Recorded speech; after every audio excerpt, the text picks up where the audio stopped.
Yes, ma'am. Yes, ma'am. Good.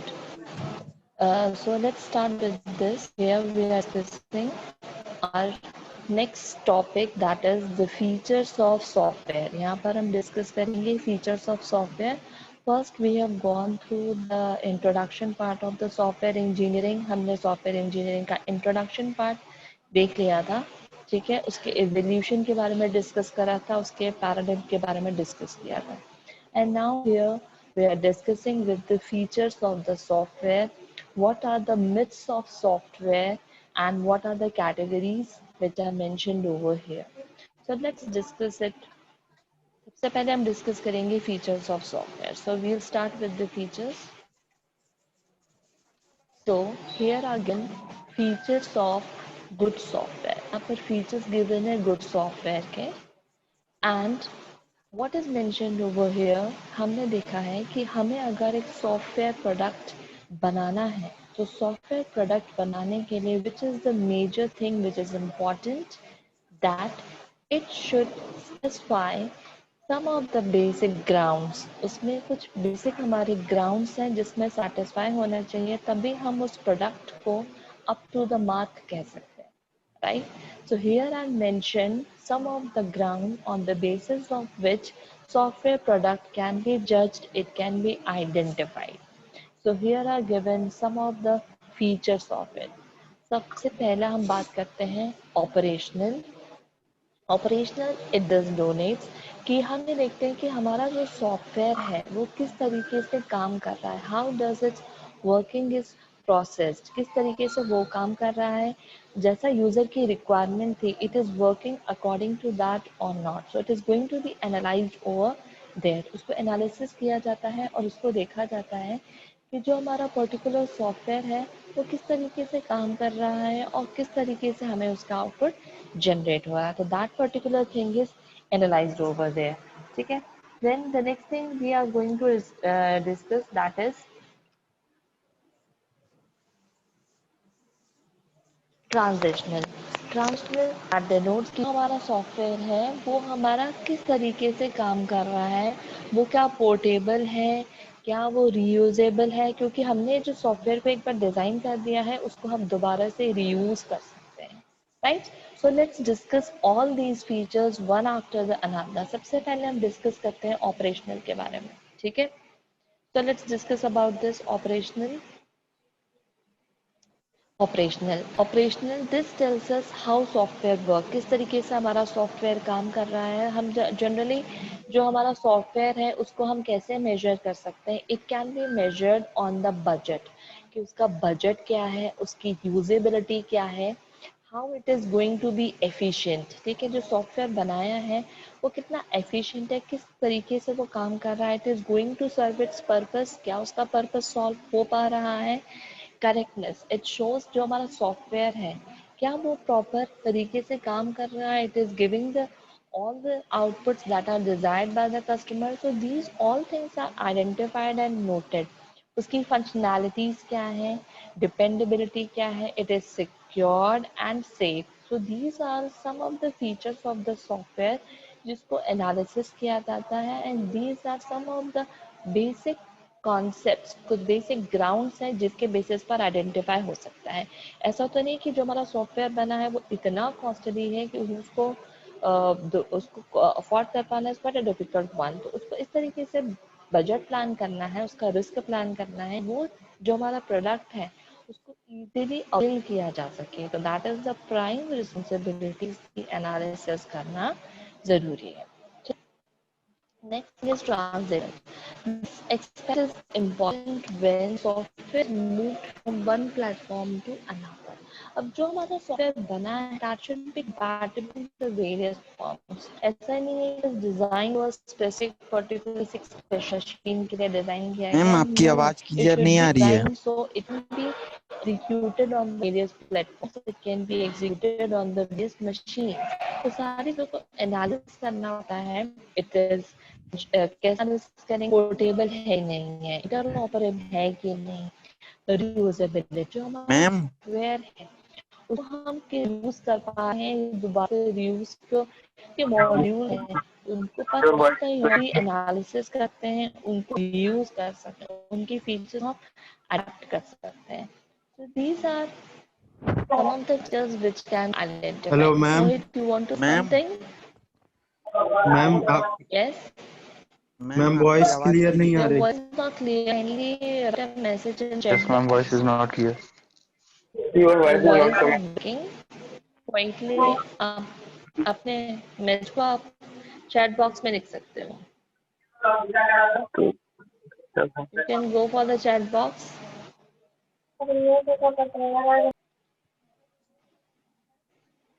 Yes, you can go for the chat box and you can write over there. So it must be clear it must be cleared over there, right? क्योंकि आपकी voice clear यहाँ पर proper मेरे पास आ नहीं पा रही है. Voice not proper. Okay. So there is some issues regarding with the voice.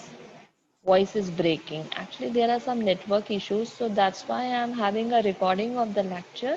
और वो आपको मैं एट द एंड प्रोवाइड कर दूंगी. तो अगर आपको कहीं कुछ बीच में मेरी वॉइस ब्रेक होती है तो आप उसको लेक्चर को दोबारा से आप व्यू भी कर सकते हैं, देख भी सकते हैं. And even I am providing the slides of the PPT, so you can go through that after the lecture. मैं आपको सारे रिकॉर्डिंग्स प्रोवाइड कर दूंगी. So don't worry and don't bother about that. Everything is going to be fine. So let's continue, right? Okay. So next, maintenance. So the next feature is maintenance. जैसा कि हमने discuss करा था कि जो हमारे फीचर्स है गुड सॉफ्टवेयर है उसके कुछ इंपॉर्टेंट फीचर्स है. पहला हमने ऑपरेशनल देख लिया है, दूसरा हमने डिस्कस करा है ट्रांजिशनल, थर्ड हमने देखा है मेंटेनेंस. सबसे पहला ऑपरेशनल. जो हमारा सॉफ्टवेयर बना है वो किस तरीके से बना हुआ है, दैट इज आइडेंटिफाइड. कितना वो यूजेबल है, कितना एफिशिएंट है, कितना करेक्ट है. ट्रांजिशनल मतलब it can be executed on the various platforms. What is the portability of that particular software? What is the reusability that we have discussed? And now we are discussing the another feature, that is the maintenance. So what does we mean by the maintenance? Maintenance से क्या मतलब है यहाँ पर कि हमें यहाँ पर दिख रहा है कि there is a changing environment. There is a changing environment. It does donate कि दैट यूजर की जो रिक्वायरमेंट है maybe it is modified, maybe it maybe upgraded. So इस चेंजिंग एनवायरनमेंट में कैसे उन चेंजेस को adapt करना है, कैसे उन चीज़ों को हमें बनाना है, तो वो उस चीज़ों को देखने के लिए जो हमारा मेंटेनेंस पार्ट है that is going to be very very important. That means हमारा जो प्रोडक्ट है बहुत फ्लेक्सिबल होना चाहिए, स्केलेबल होना चाहिए, तो जिससे क्या होगा उसमें कोई भी चेंजेस हैं उनको इजीली अडेप्ट किया जा सकता है. ठीक. So these are some of the features of a good software. ये कुछ फीचर्स हैं गुड सॉफ्टवेयर के. Now next thing is software myths. हमने यहाँ पर देखा है कि कुछ सॉफ्टवेयर के बारे में कुछ बिलीव्स हैं और कुछ ऐसे मिथ्स बनाए गए हैं कि व्हाट इज द मिथ, मतलब उनके बारे में भ्रम क्या है और उसकी रियलिटी क्या है. We will discuss one by one के कौन कौन से मिथ हैं. तो सबसे पहला एक मैनेजमेंट मिथ है, that is myth one. So in myth one it is mention that हमारे पास एक पूरी बुक अवेलेबल है जिसमें पूरे स्टैंडर्ड और प्रोसीजर्स गिवन है कि किस तरीके से सॉफ्टवेयर को बनाना चाहिए. तो क्या वो प्रोसीजर्स, क्या वो रूल्स को फॉलो किया जाता है या वो सारी चीज़ें सबको पता है कि नहीं है. So the reality is that कि वो बुक एग्जिस्ट करती है बट क्या उसको यूज़ किया जाता है. आर सॉफ्टवेयर प्रैक्टिशनर्स, क्या उनको पता है कि इस तरीके की कोई रूल्स हैं, डिज़ाइंस हैं, क्या ये चीज़ें अडेप्ट की जाती हैं और क्या इन चीज़ों को टाइम टू डिलीवरी पर इनको फोकस किया जाता है क्वालिटी को इम्प्रूव करने के लिए. तो in many cases the answer to all of these questions is no. Generally जो प्रैक्टिस फॉलो की जाती है उसमें जो भी सॉफ्टवेयर इंजीनियरिंग प्रैक्टिसेस है इनको कम्प्लीटली फॉलो किया नहीं जाता है. Only some of the things are implied and some of the things are not implied. So it indicates that कि जो हमारे प्रिंसिपल्स और गाइडलाइंस हैं जो ऑलरेडी मेंशन्ड है तो उसमें बहुत ही रेस्ट्रिक्टेड थिंग्स ही फॉलो होती हैं and rest of the things are not followed. Now the second myth is if we get behind schedule, क्योंकि हमें जो भी सॉफ्टवेयर बनाना है उसको हमें किसी पर्टिकुलर डेडलाइन के दौरान ही कंप्लीट करना है, ठीक है। ऐसा नहीं कि कोई हमारे पास सॉफ्टवेयर गिवन है तो ऐसा नहीं कि we are taking it as granted कि चलो ठीक है देखते हैं। No, there is a particular deadline we have to complete in that particular module. जैसे कि हम बात करते हैं, आपके भी जो सॉफ्टवेयर प्रोजेक्ट्स होते हैं, आपको भी जो प्रोजेक्ट बनाना होगा उसको भी आपको किसी पर्टिकुलर डेडलाइन में बनाना होगा। तो वहाँ पर आप क्या बनाएंगे, हर एक मॉड्यूल सेट करेंगे कि किस पर्टिकुलर समय पर किस मॉड्यूल को कंप्लीट करना है। और ऐसा नहीं कि वो मॉड्यूल कंप्लीट हो चुका है तो that is going to be end, no, it need to be upgraded, क्योंकि एक मॉड्यूल दूसरे मॉड्यूल से जुड़ा होता है। जैसे हमने देखा है कि सॉफ्टवेयर इंजीनियरिंग में कई तरीके के फेजेस होते हैं। रिक्वायरमेंट के बाद एनालिसिस होता है, एनालिसिस के बाद डिज़ाइन होता है, डिज़ाइन के बाद कोडिंग होता है। लेकिन ये सारे जो फेजेस हैं, ये सारे के फेजेस क्या हैं, इंटरकनेक्टेड हैं, इंटर रिलेटेड हैं। सो इट डोनेट्स कि जो हमारे डिफरेंट फेजेस हैं, ये सारे फेजेस हमारे जुड़े हुए हैं। तो अगर रिक्वायरमेंट में कुछ चेंज होता है, यूजर ने अपना कोई भी रिक्वायरमेंट अपग्रेड करा है, तो वो रिक्वायरमेंट एनालिसिस में भी चेंज होगा, डिज़ाइन में भी चेंज होगा और कोडिंग में भी चेंज होगा। तो मे भी हमें सारे मॉड्यूल्स को कंप्लीट करना है, तो ऐसा तो नहीं कि we are behind the module और उसके लिए कुछ नए प्रोग्रामर्स को ऐड ऑन करना पड़ेगा। तो रियलिटी ये है कि मे भी आपको नए नए न्यू कमर्स को ऐड ऑन करना पड़े, लेकिन उनको ट्रेन करने में उतना आपका जो प्रोडक्टिव एफर्ट है वो वेस्ट हो जाएगा। अगर आपको उनको ऐड करना है तो that will be added in a well coordinated manner, उनको प्रॉपर शेड्यूल्ड वे में ऐड करना पड़ेगा, तभी आप उसको स्पीड अप स्केल अप कर पाएंगे। अदरवाइज योर पर्टिकुलर प्रोसेस वो प्रॉपर वे में एग्जीक्यूट नहीं हो पाएगी। ठीक है, तो thing should be like that and it should be moved on, कि जो भी हमारा प्रोग्राम है at the end it should be completed in a proper schedule में ही कंप्लीट होना चाहिए। सो उसके लिए प्रॉपर प्लान्ड और कोऑर्डिनेटेड वे में ही हमें उसको वर्क करना पड़ेगा, right. Now the third myth. Third myth is, if I decide to outsource the software project to a third party, तो क्या हम थर्ड पार्टी से अपने प्रोजेक्ट को आउटसोर्स कर रहे हैं।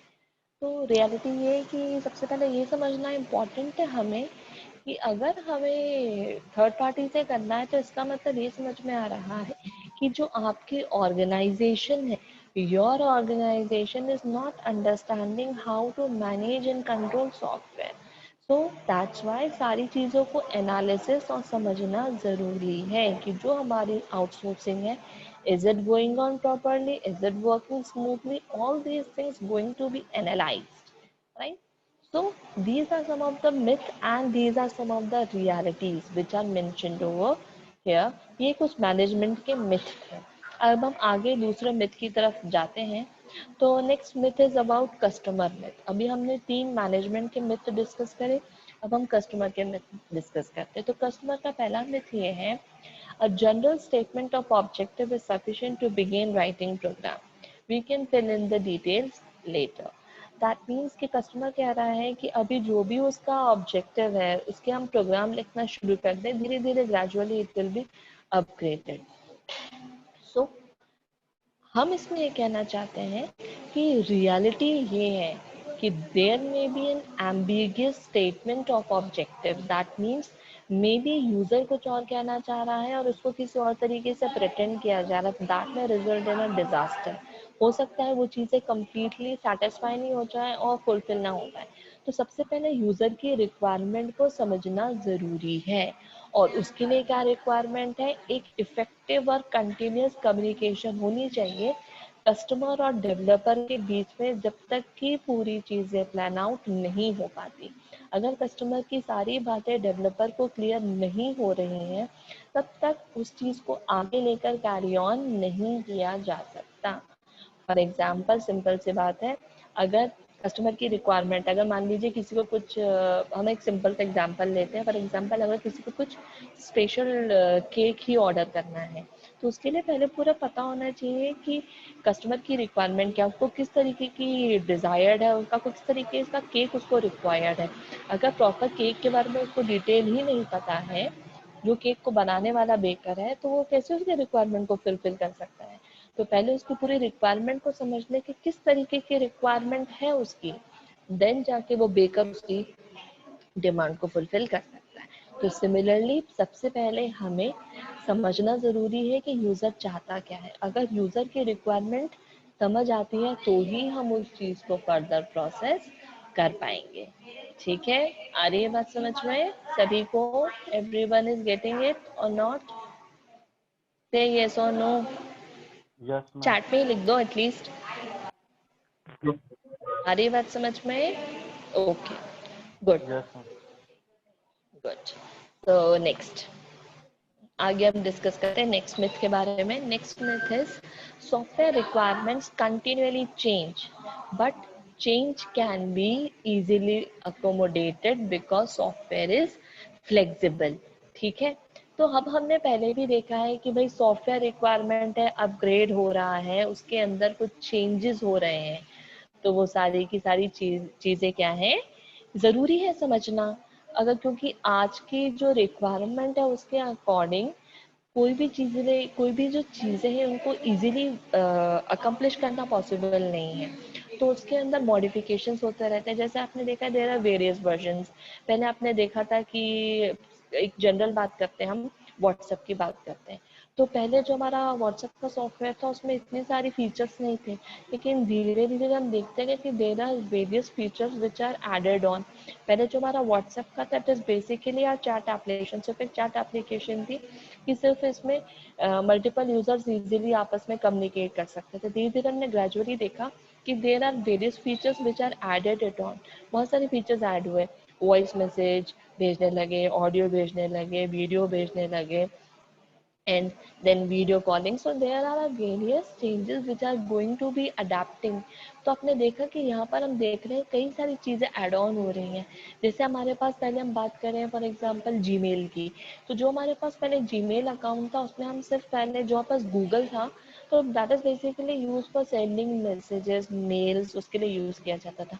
Now we are going due to this changes, अब हम उसमें गूगल मीट देख सकते हैं, तो we can interact with one another with the help of a meeting. तो देख रहे हैं हम ये सारे सॉफ्टवेयर अपग्रेड हो रहे हैं, सब में कुछ ना कुछ कंटिन्यू अपडेशन हो रहा है, चेंजेस हो रहे हैं, तो that donates the software is very very flexible part, जो धीरे धीरे अपग्रेड हो रहा है, चेंज हो रहा है, सारी चीज़ों को अडेप्ट कर रहा है।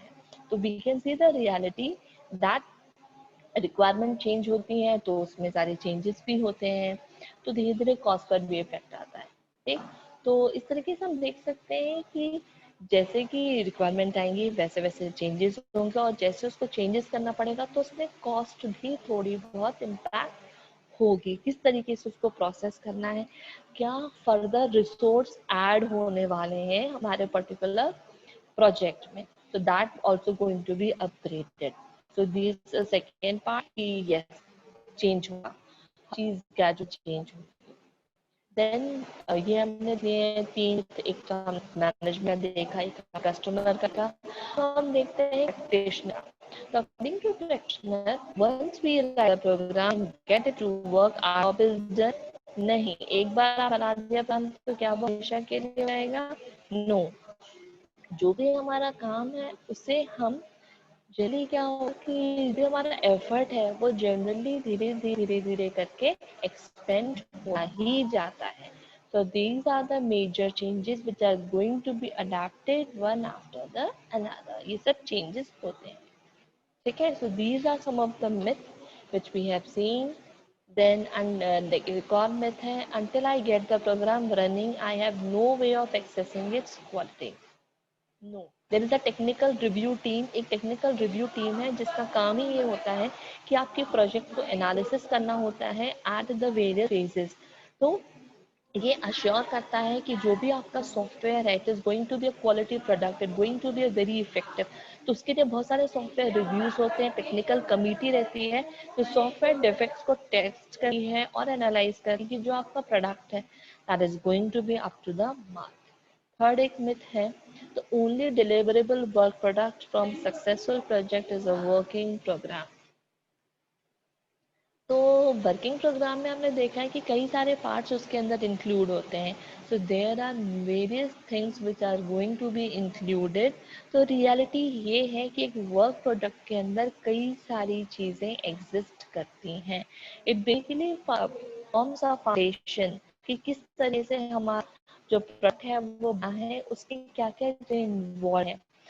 Models, documents, plans, these all things are required for being a proper work, deliverable work product.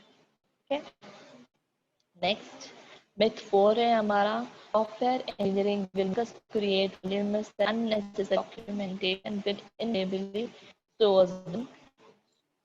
us down. तो बेसिकली सॉफ्टवेयर इंजीनियरिंग इसी बारे में है कि जो भी हमारा प्रोडक्ट है उसका डॉक्यूमेंटेशन ही होना ज़रूरी है.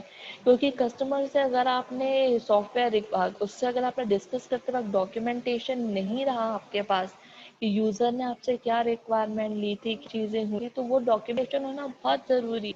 अगर डॉक्यूमेंटेशन नहीं होगा आपका कोई प्रोडक्ट बन पाएगा, आप बहुत ज़्यादा लोड बढ़ जाएगा. सॉफ्टवेयर इंजीनियरिंग में सिर्फ मिथ है कि अननेसेसरी डॉक्यूमेंटेशन, लेकिन reality documentation is very very important part for creating a quality product. और उससे जो भी हमारा अननेसेसरी रीवर्क है वो रिड्यूस होता है. These are some of the myths. Far we have discussed the overall features of software and software myths. किसी को कोई डाउट है तो कोई कुछ पूछ सकता है. And the rest,